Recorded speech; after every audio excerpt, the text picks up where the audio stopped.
जमुना नाम का एक छोटा सा गांव था।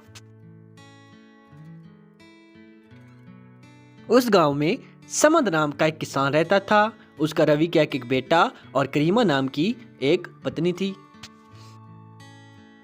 रवि बचपन से ही खाने पीने का शौकीन था। उसकी माँ उसको हर रोज तरह तरह के व्यंजन बना के खिलाती। ये लो बेटा और खाओ। देखो तो मेरा बेटा कितना दुबला हो गया है। रवि भी माँ के हाथ का बना हुआ खाना मजे से खाता।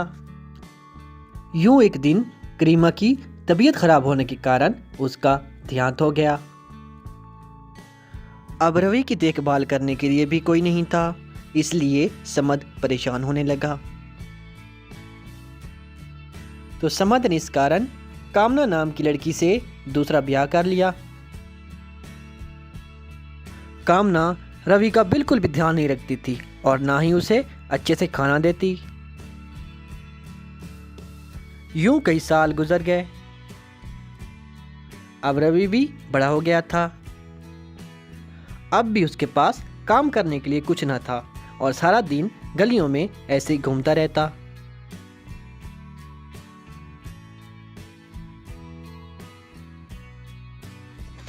अरे कामना, मुझे लगता है तुम रवि का अच्छे से ख्याल नहीं रखती। उसे अच्छे से खाना दिया करो। अरे क्या, तुम्हारा वो निकट्टू बेटा रोज बैठ के खाता तो रहता है और तो कुछ करता नहीं। यूं एक दिन समद बहुत बीमार हो गया और खाट पकड़ ली। तो कामना, अरे क्या, अब आपने भी खाट पकड़ लिया। अब तुम ही और तुम्हारे निकट्टू बेटों को मुझे ही पालना होगा। अरे क्या, ऐसे मुख्तखोरों की तरह खाते रहोगे? जाके कोई काम धंधा करो। तुम्हारे बाप ने तो पहले ही खाट पकड़ लिया है। ये घर अब मेरे पैसों से चलता है। निकल जाओ मेरे घर से और अब इधर ना आना दोबारा। कामना ने रवि को यह कहकर घर से निकाल दिया और रवि निराश होकर घर से जाने लगा। इस तरह वो गांव की गलियों में घूमने लगा। एक जगह उसने फास्ट फूड का ठेला देखा और उसे देखने के लिए वहां रुक गया। वहां गर्मा गर्म व्यंजन रखे हुए थे। लोगों को खाता देख के रवि के मुंह में भी पानी भर आया। वह जेब में हाथ डालने लगा। उसकी जेब में आखिरी 50 रुपए थे। उसने वो निकाले और जाके बर्गर खरीदा। यूं वह बर्गर खरीदा और खुशी खुशी जाने लगा। यूं एक जगह पे बर्गर खाने के लिए बैठा। वह खाने ही वाला था कि अचानक उसे कुछ सुनाई दिया। अम्मा अम्मा, खाने के लिए कुछ दे दे रे अम्मा। काफ़ी दिनों से कुछ नहीं खाया। खाने के लिए दे दे रे बाबा, कुछ तो दे दे। तो वह उस भिखारी के पास जाकर, ये लो बाबा, आप मेरा बर्गर खा लो। ये कहकर रवि ने उसको अपना बर्गर दे दिया। फिर वह भिखारी खुशी खुशी उस बर्गर को खाने लगा। तो रवि ये देखकर बहुत खुश हुआ। अब रात हो गई थी और बहुत जोरों जोरों से आंधी होने लगी। तो रवि भूख के मारे तड़पने लगा।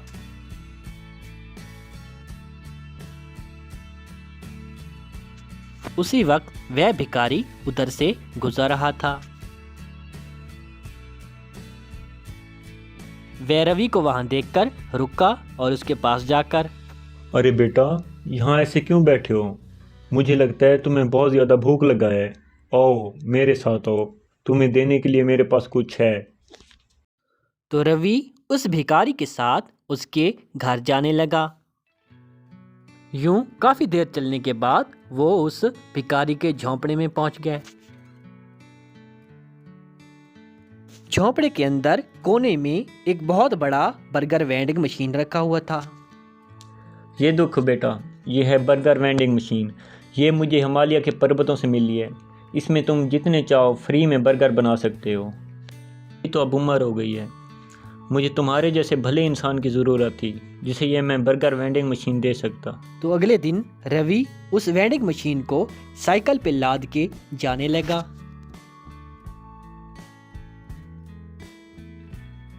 उसने एक जगह मशीन जाके रखा और बटन दबाया तो उसमें से बहुत सारे बर्गर प्रकट होने लगे।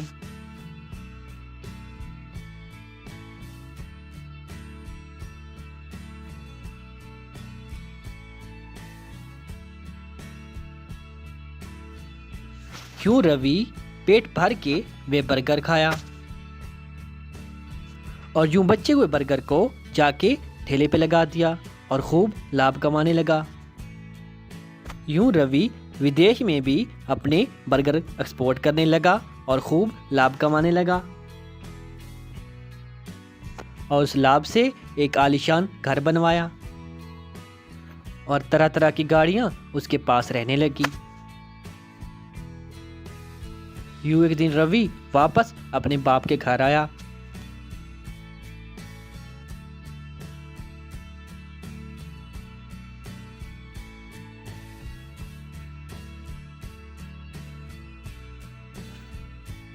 अरे जी देखो, अब तो खाने पकाने के लिए भी घर में कुछ नहीं बचा। क्या होगा हमारा? इतने में रवि वहां पर आकर, अरे नहीं माँ, अब तुम्हें कोई फिक्र करने की ज़रूरत नहीं है। अब मैं बहुत ही अमीर हो चुका हूँ और आप सब चलो मेरे साथ मेरे घर में। अरे रवि बेटा, मैंने तुम्हारे साथ बहुत गलत किया, माफ कर दो मुझे, मैं तुम्हारी माँ हूँ ना। अरे नहीं नहीं, मैंने कभी आपकी बात का बुरा नहीं मनाया और बस आप दोनों चलो मेरे साथ। यूं रवि कामना और समंद को अपने घर ले आया और हंसी खुशी जिंदगी बसर करने लगे।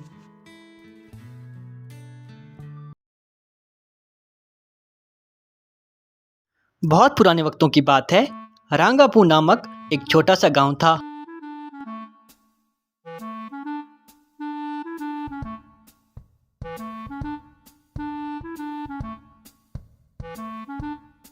उस गांव में विक्रांत नामक एक आदमी रहता था। उसे जगह जगह जाकर सर्वाइवल का शौक था। यूं वह कभी बर्फ में तो कभी जंगलों में रहता।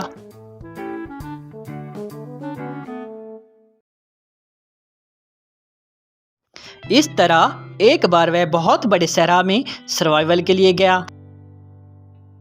यूं वह सहरा में चलता जा रहा था। वहां रास्ते में पानी खत्म हो जाने के कारण वह बेहोश होकर गिर गया।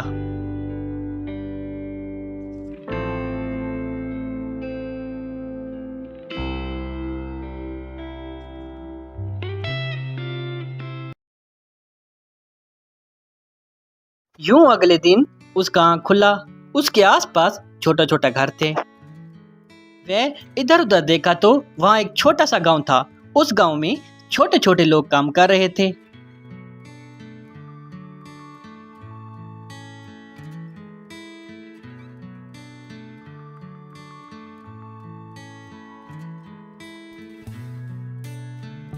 इतने में कुछ गांव के वासी विक्रांत के पास आए तो विक्रांत उनसे, अरे मैं कहाँ हूँ और तुम लोग कौन हो?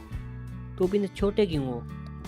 देखो बेटा, हम बोना लोग हैं। तुम हमें सहरा में बेहोश पड़े मिले थे। हम तुम्हें यहाँ उठा के ले आए हैं और तुम्हें पानी पिलाया। अच्छा, मुझे बचाने के लिए बहुत धन्यवाद और मुझे बहुत भूख लगा है, मुझे कुछ खाना ला के दो। अच्छा ठीक है, अभी ला कर देते हैं। यूं वह उसे कुछ गोश्त ला कर दिए।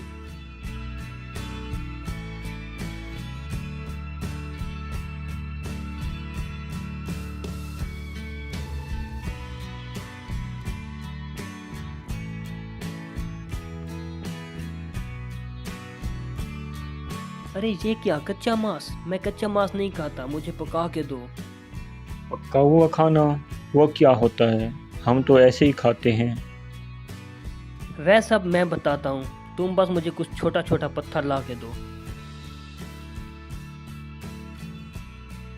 इस तरह वह सब वहां पे कुछ पत्थर जमा किया और उनसे आग जलाया। यूं विक्रांत वहां वह गोश्त पकाया। यूं विक्रांत मजे से वो सालन खाने लगा। इस तरह वह उस गांव के मुखिया को भी वह सालन दिया तो वह बहुत मजे से खाने लगा।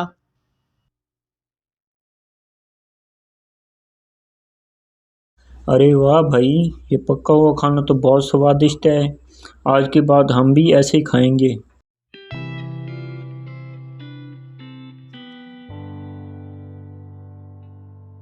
यूं अगले दिन वे मुखिया विक्रांत के पास आकर, अरे कैसे हो बेटा, मैंने सुना है अपने गांव जा रहे हो। अच्छा ठीक है, अच्छे से जाओ। मेरा तो आज आखिरी दिन है। अरे हाँ बाबा, आज मैं वापस चला जाऊंगा अपने गांव में। क्या आखिरी दिन? वो कैसे, मुझे बताओ। अरे बेटा वो सब छोड़ो, वो हमारा संकट है। तुम अपनी जान बचा लो। तुम हमारे मेहमान हो और मेहमानों को सुरक्षित पहुंचाना हमारा कर्तव्य है। नहीं, आप सब ने मेरी जान बचाई है, अब आपको बचाना मेरा फर्ज बनता है। अच्छा तो मैं तुम्हें बताता हूँ। यूं वह उसे सब बताया। हमारे गांव पर एक बहुत बड़े राक्षस का प्रभाव है। वो राक्षस रोज आकर सब गांव वालों को मार कर खा जाता था।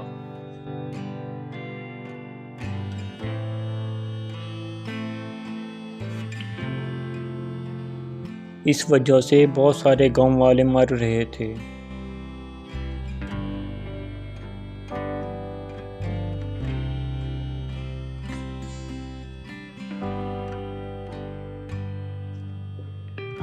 एक दिन हम सब ने हिम्मत करके उस राक्षस से बात की। अरे देखो राक्षस, तुम्हें रोज एक आदमी खाना होता है और तुम बहुत सारे गांव वालों को मार देते हो। हम तुमसे एक कमिटमेंट करते हैं, तुम आज के बाद गांव में ना आना। हम तुम्हारा भूख मिटाने के लिए रोज एक आदमी को तुम्हारे पास गुफा में भेज देंगे। अरे ये सही बात है, अब मुझे ज़्यादा मेहनत भी नहीं करना पड़ेगा और खाना खुद मेरे पास आ जाएगा। ठीक है, अब मैं गांव नहीं आऊँगा, लेकिन कल से खाना खुद मेरे पास आना चाहिए, वरना मैं सारे गांव को तबाह कर दूंगा। अब हर शनिवार को एक शख्स उस राक्षस की भूख मिटाने के लिए उसकी गुफा में जाता है और वो उसे मार कर खा जाता है। और आज मेरी बारी है। अच्छा, अब उस राक्षस के पास आप नहीं, मैं जाऊंगा। लेकिन तुम वहाँ जाकर करोगे क्या? अरे नहीं, मेरे पास एक तरकीब है। अब मैं आप सब गांव वालों को हमेशा के लिए उस राक्षस से बचा लूंगा, मुझे बस उसका पता बताओ।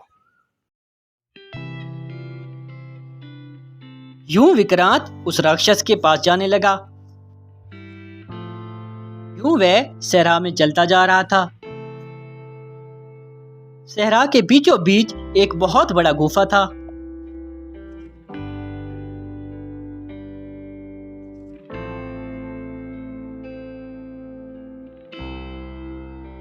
विक्रांत उस गुफा के पास गया।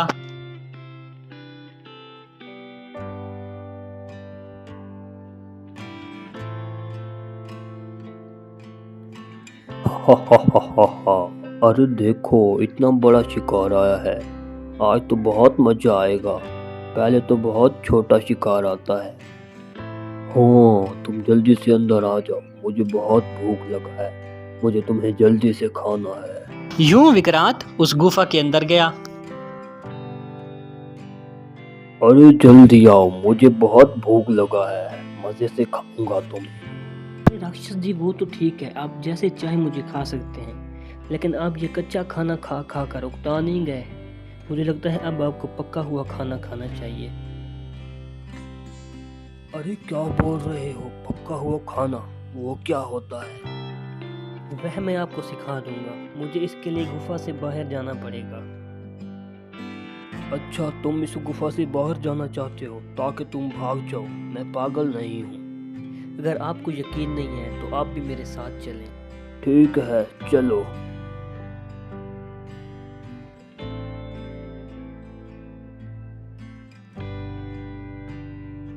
इस तरह वह सहरा में से एक कैक्टस तोड़ा। वह उसे एक बहुत बड़े बर्तन में पकाया।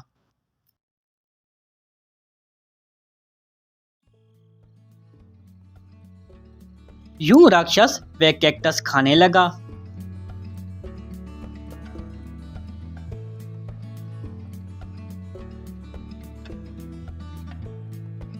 अरे वाह, ये तो बहुत बढ़िया है।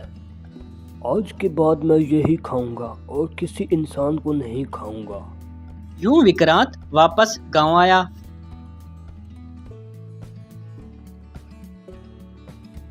अरे बेटे, तुम सुरक्षित वापस आ गए हो, हमें बहुत खुशी हुई है। हाँ, अब वो राक्षस कभी आपके गांव नहीं आएगा। आप सब सुकून से रहें। अब मैं अपने गांव वापस जाता हूँ। अच्छा, तुम जाना चाहते हो तो जा सकते हो। गांव के बाद तुम्हारी सवारी का व्यवस्था कर दिया गया है और हमारी तरफ से तुम्हारे लिए कुछ उपहार भी हैं। तुम ये लो। अगर फिर हमें कभी तुम्हारी मदद का ज़रूरत हुआ तो हम तुम्हें बुला लेंगे। यूं गांव के बाहर एक ऊंट और बहुत सारा सोना था। रात वह सोना लेके उस ऊंट पे अपने गांव वापस जाने लगा।